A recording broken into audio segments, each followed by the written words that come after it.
मुरादाबाद जनपद के कटघर थाना क्षेत्र के Rampur Doraha Fareen international export factory में शॉर्ट सर्किट की वजह से अचानक आग लग गई, जिसके चलते घंटों तक अफरा तफरी का माहौल बना रहा और आग पर काबू पाने के लिए फायर ब्रिगेड की टीम को भी काफी मशक्कत का सामना करना पड़ा। आग इतनी भयंकर थी कि आग ने विकराल रूप धारण कर लिया और आग की लपटें आसमान को छू रही थी। क्षेत्रीय लोगों ने आग पर काबू पाने का प्रयास किया, लेकिन आग विकराल रूप धारण कर चुकी थी और आग पर काबू पाना लोगों के लिए मुश्किल हो गया था। आग की सूचना क्षेत्रीय पुलिस को दी गई और फायर ब्रिगेड की टीम, जिसमें क्षेत्रीय पुलिस घटना की सूचना पाकर मौके पर पहुंची और कड़ी मशक्कत के बाद फायर ब्रिगेड की टीम ने फरीन इंटरनेशनल एक्सपोर्ट फैक्ट्री में लगी आग पर कड़ी मशक्कत के बाद काबू पाया।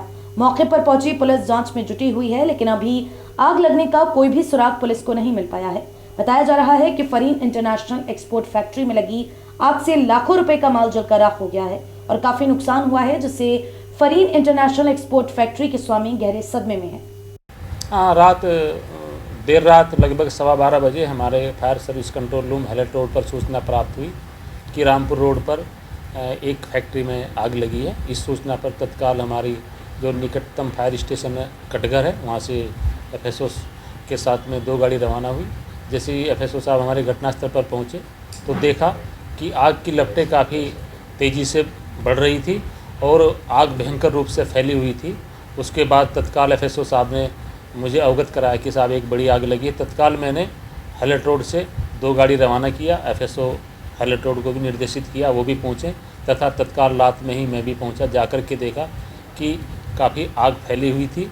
जानकारी करने पर पाया कि वहाँ पर जो फर्स्ट फ्लोर पर जो फैक्ट्री थी रामपुर रोड पर फर्स्ट फ्लोर पर लकड़ी का आइटम स्टोर किए हुए थे और उसमें काफ़ी मात्रा में स्टोर था। तो उसमें आग बुझाने में हमें काफ़ी मशक्क़त हुई, लेकिन हमने सीढ़ी लगा करके हमारे कर्मचारियों ने आग पर काबू पाया। क्योंकि पानी का संसाधन नज़दीक नहीं था तो पानी हमको दूर से गाड़ियों में भरकर लाना पड़ा था।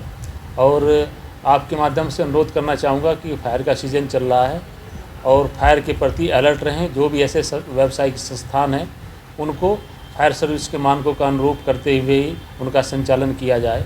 और इस तरह की दुर्घटनाओं को हम खाली अग्निशमन विभाग ही सहयोग नहीं है, हमें पूरे समाज की आवश्यकता है कि हमको सहयोग प्रदान करें ताकि हम अग्नि दुर्घटनाओं को रोकने के साथ साथ जनधन की हानि को भी रोकने में सहायक हों।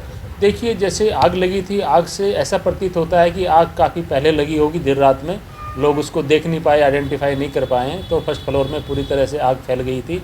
तो उसमें जो लकड़ी का आइटम रखे हुए थे उसमें भयंकर आग बढ़ रही थी और इतनी भयानक लपटें थी। उसको देखते हुए हमने तत्काल अपने जनपद के कांट, बिलारी, ठाकुर द्वारा के भी जो अग्निशमन वाहन थे उनको उक्त अग्निकांड स्थल पर मंगाया तथा बड़ी मशक्क़त के साथ में आग पर काबू पाया। साथ ही साथ ऐसा प्रतीत होता है कि क्योंकि रात का टाइम था, अंदर कोई कार्य तो नहीं कर रहा था। दिन में होता तो ये लगता कि कहीं बीड़ी या धूम्रपान से किसी कर्मचारी ने डाल दिया हो, आग लग गई हो, लकड़ी का आइटम है। तो ऐसा प्रतीत होता है प्रथम दृष्टया कि संभवतः कहीं ना कहीं वायर लूज रहा होगा या हीटअप होने से शॉर्ट सर्किट हुआ और उससे आग संभवतः लगी।